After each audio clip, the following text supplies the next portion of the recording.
सिंधु घाटी की सभ्यता जो मानव इतिहास में अपने वक्त की सबसे विकसित सभ्यता थी। पर आखिर ऐसा क्या हुआ कि यह सभ्यता पृथ्वी से पूरी तरीके से नष्ट हो गई। आइए जानते हैं इस वीडियो में, देखते रहिए मेरे साथ हिस्टोरिकल डिस्कवरी।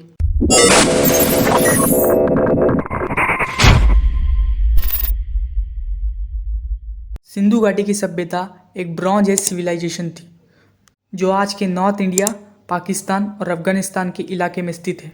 यह सभ्यता सिंधु नदी के किनारे पर बसी हुई थी, इस वजह से इसे सिंधु घाटी की सभ्यता कहा जाता है। सिंधु नदी 5 नदियों से मिलकर बनने वाली नदी का नाम है।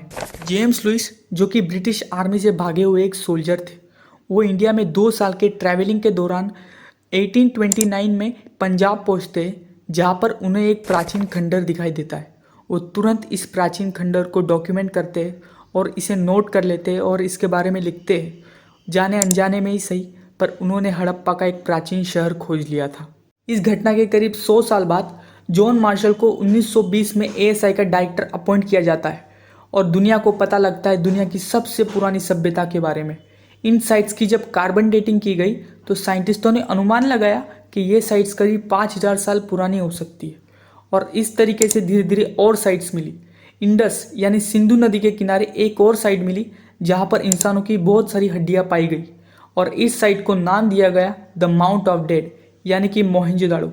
उस समय इंडस वैली के समय में बहुत ही कम सिविलाइजेशन हुआ करती थी, जैसे कि मेसोपोटामिया, इजिप्शियन और चाइनीज। 2016 में आईआईटी खड़गपुर और एएसआई ने मिलकर इन साइट्स की आर्कियोलॉजिकल डेटिंग की, और ये माना गया कि यह सिविलाइजेशन करीब 8000 साल पुरानी हो सकती है।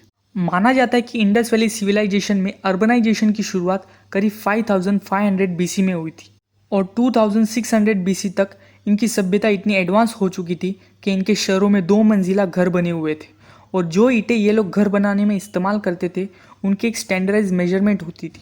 एक ही साइज़ की ईंटों का ये इस्तेमाल किया जाता था।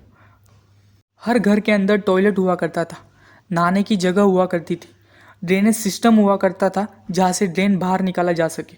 सड़क के किनारे पेड़ लगे हुए होते थे, सार्वजनिक कुएं होते थे जहाँ से लोग पानी पी सके, सड़कों पर डस्टबिन हुआ करते थे जहाँ पर लोग कूड़ा फेंक सके।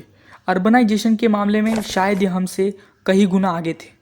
पर एक बहुत ही बड़ी मिस्ट्री जो आज तक हम लोग इनके बारे में समझ नहीं पाए, वो है इनकी लैंग्वेज। करीब 100 से ज़्यादा अटेम्प्ट किए जा चुके हैं इनकी लैंग्वेज को समझने के लिए, पर आज तक हम इनकी भाषा नहीं समझ पाए।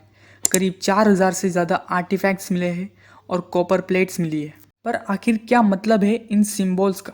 आखिर क्या ये राइटिंग कहना चाहती है?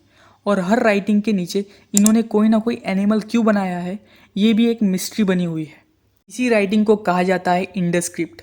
आज तक हमें इंडस स्क्रिप्ट का कोई भी ट्रांसलेटर टूल नहीं मिला है, जबकि उस समय बोले जाने वाली इजिप्शियन लैंग्वेज का ट्रांसलेटर टूल हमें ग्रीक में मिला था। मेसोपोटामिया, जो कि ईरान और इराक के इलाके में आता है, वहाँ पर हमें इंडस वैली की स्क्रिप्ट्स मिली है, जो कि ये दर्शाती है कि शायद इन लोगों के बीच में ट्रेड लिंक्स हुआ करते थे। दूसरी सबसे बड़ी मिस्ट्री, इस महान सभ्यता का अंत कैसे हुआ? कुछ आर्कियोलॉजिकल रिकॉर्ड्स हमें ये बताते हैं कि 900 बीसी से लेकर 1300 बीसी के बीच में इस सभ्यता के अंदर एक बहुत ही बड़ा डिक्लाइन आया। इस समय तक शहरों की प्लानिंग बिल्कुल ही खत्म हो चुकी थी, शहरों को बिल्कुल भी मेंटेन नहीं किया जा रहा था। कुछ थियरीज ये बताती है कि शायद उनके बीच में कोई बीमारी फैल गई होगी, नहीं तो जिस नदी के किनारे वो लोग रहते थे वो नदी समय के साथ आते आते पूरी तरीके से सूख गई, इस वजह से उन्हें शिफ्ट करना पड़ गया होगा। पर जो भी हो, 600 बीसी आते आते यह सभ्यता पूरी तरीके से ख़त्म हो गई, और कुछ इस तरीके से अंत होता है दुनिया की सबसे महान सभ्यता का, जो करीब 5000 साल से पृथ्वी पर जी रहे थे। और समय के साथ आते आते ये सभ्यता पूरी तरीके से ज़मीन के अंदर दफन हो गई।